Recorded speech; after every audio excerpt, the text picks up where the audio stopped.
అందరికీ నమస్తే అండి. Welcome back to dream media food.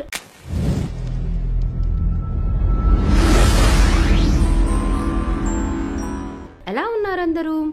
ఇలా నోట్లో పెట్టుకోగానే అలా కరిగిపోయే గులాబ్ జామున్ని చాలా జ్యూసీగా సాఫ్ట్గా ఎలా చేసుకోవాలో చూపించబోతున్నానండి.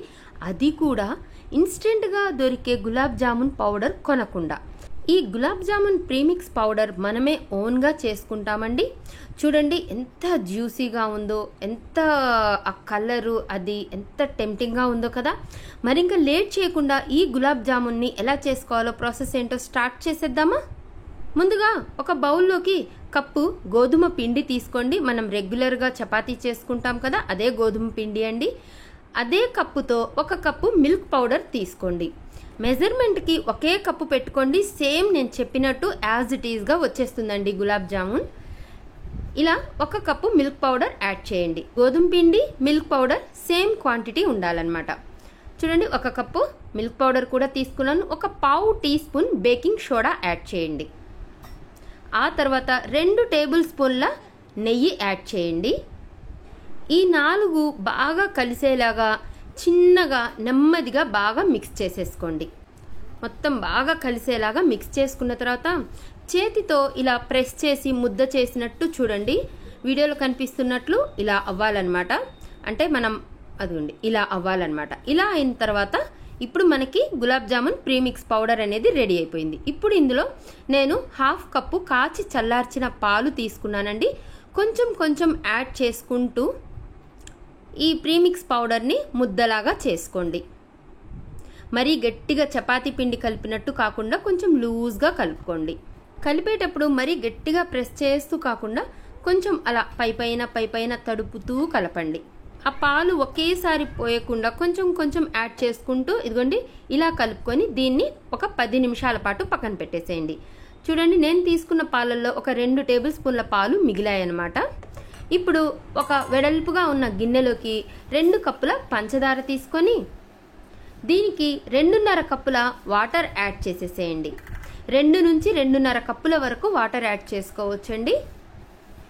నేనైతే 2.5 కప్పుల వాటర్ యాడ్ చేసేసాను. ఆ తర్వాత స్టవ్ ఆన్ చేసేసి ఈ గిన్నెని స్టవ్ మీద పెట్టేసి మీడియం ఫ్లేమ్లో ఆ పంచదార మొత్తం కరిగే వరకు వెయిట్ చేయండి. ఈలోపు మనం గులాబ్ జామున్లు చేసుకుందామండి. ఈ పిండితో చూడండి, ఈక్వల్ పార్ట్స్గా చిన్న చిన్న ఇలా ఉండలు తీసుకోండి.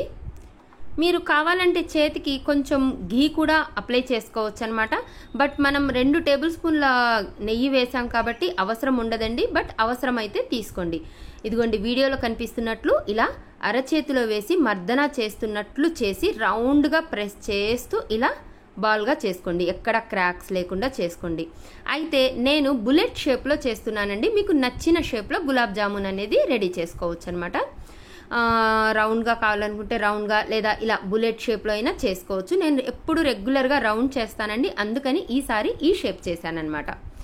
ఒకవైపు వీటిని ఇలా చేసుకుంటూనే మరొక వైపు ఆ పంచదార సిరప్ అనేది చూసుకుంటూ ఉండండి. ఇదిగోండి ఇలా మధ్యలో కలుపుకుంటూ ఉన్నానన్నమాట. ఈ పంచదార మొత్తం బాగా కరిగిపోయి ఇలా బాయిల్ అవుతుంది. ఇప్పుడు ఇందులో ఒక చిటికెడు యాలకుల పౌడర్ వేసేసి ఒక 4 to 5 మినిట్స్ దీన్ని బాయిల్ చేసుకోండి. ఈ సిరప్ ఎలాంటి పాకం రావాల్సిన అవసరం లేదండి. మనం టచ్ చేసి చూస్తే కొంచెం ఆయిలీగా ఉంటే సరిపోతుంది. స్టవ్ ఆఫ్ చేసుకొని దీన్ని పక్కన పెట్టేసుకోండి. ఈ వైపు నేను ఈ గులాబ్ జామున్స్ కూడా చేసేసానండి మొత్తము. ఇప్పుడు ఈ సిరప్ని పక్కన పెట్టేసి స్టవ్ ఆన్ చేసుకొని డీప్ ఫ్రైకి సరిపడినంత ఆయిల్ పెట్టుకోండి. ఆయిల్ మరీ ఓవర్ హీట్ అవ్వకూడదండి. చిన్న బాల్ వేసి చూశాను, ఇదిగోండి ఇలా బుడగలు వస్తే సరిపోతుంది. ఇప్పుడు ఈ గులాబ్ జామున్స్ని వీటిలో వేసేసేయండి. సిమ్లో మీడియం ఫ్లేమ్లో పెట్టుకొని వీటిని వేసేయండి. హై ఫ్లేమ్లో పెట్టుకోవద్దు, పైన రెడ్గా వచ్చేస్తాయి, లోపల ఫ్రై అవ్వదన్నమాట. నేను ఫ్లేమ్ తగ్గించడం మర్చిపోయానండి. చూడండి, కొంచెం అలా టచ్ అయిందనమాట. సో ఖచ్చితంగా ఫ్లేమ్ తగ్గించుకోండి. బట్ నో ప్రాబ్లం, కొంచెం అలా కాలినా కూడా మనకి పెద్ద తేడా ఏముండదనమాట. పెద్ద గరిటె పెట్టకుండా ఇలా ఒక చిన్న స్పూన్తో వీటిని స్మూత్గా హ్యాండిల్ చేస్తూ వీటిని ఫ్రై చేయండి. ఇలా మీడియం ఫ్లేమ్లో సిమ్లోకి మార్చుకుంటూ ఫ్రై చేయండి. మీకు గోల్డెన్ బ్రౌన్ కలర్ లేదా బాగా డార్క్ కలర్ కావాలనుకున్నా కూడా ఫ్రై చేసుకోవచ్చు అనమాట. ఇలా ఫ్రై చేసుకున్న తర్వాత వీటిని ఒక ప్లేట్లోకి తీసుకోండి. ఇప్పుడు ఈ ఆయిల్లో మిగిలినవి కూడా వేసేస్తున్నాను అనమాట. నేను 2 సగాలుగా ఫ్రై చేస్తున్నానండి. ఫస్ట్ ఒక హాఫ్ వేసాను, ఆ తర్వాత మరొక హాఫ్ వేసేస్తున్నాను. ఇప్పుడు ఫ్రై చేసుకున్న ఈ గులాబ్ జామున్స్ని ఈ షుగర్ సిరప్లో వేసేసానమాట. గుర్తుపెట్టుకోండి, షుగర్ సిరప్ వేడిగా ఉండాలన్నమాట. ఒకవేళ చల్లారితే గనక మీరు స్టవ్ ఆన్ చేసుకొని మళ్ళీ హీట్ చేసుకోండి. ఇప్పుడు అవి వేసాక మనకి కొంచెం చల్లారింది కాబట్టి సిరప్ అనేది రెండోసారి ఫ్రై చేసినవి డైరెక్ట్ వేసేసానండి. ఫ్రై అవ్వగానే వేసేసానమాట. ఇలా దీంట్లో నుంచి తీసి అందులో వేసేసాను. ఇలా ఒకసారి మిక్స్ చేసుకొని వీటిని ఒక 6 అవర్స్ పాటు కదపకుండా పక్కకు పెట్టేసేయండి. ఒక 6 అవర్స్ తర్వాత జామున్ చూడండి ఎలా ఉన్నాయో, ఎంత జ్యూసీగా ఆ షుగర్ సిరప్ని బాగా పీల్చుకున్నాయన్నమాట. ఒకటి కట్ చేసి చూపిస్తాను మీకు. లోపలి వరకు ఆ జ్యూస్ వెళ్ళింది. చాలా అంటే చాలా జ్యూసీగా భలే ఉన్నాయండి. చాలా సాఫ్ట్గా ఉన్నాయన్నమాట.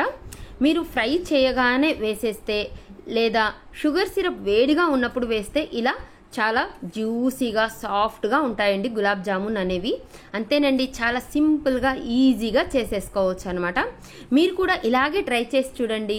ఎలా వచ్చాయో నాకు కింద కామెంట్ బాక్స్లో చెప్పండి. నా వీడియో కనుక నచ్చినట్లయితే లైక్ చేయండి, షేర్ చేయండి, సబ్స్క్రైబ్ చేయండి. థ్యాంక్ యూ సో మచ్ అండి. Thank you.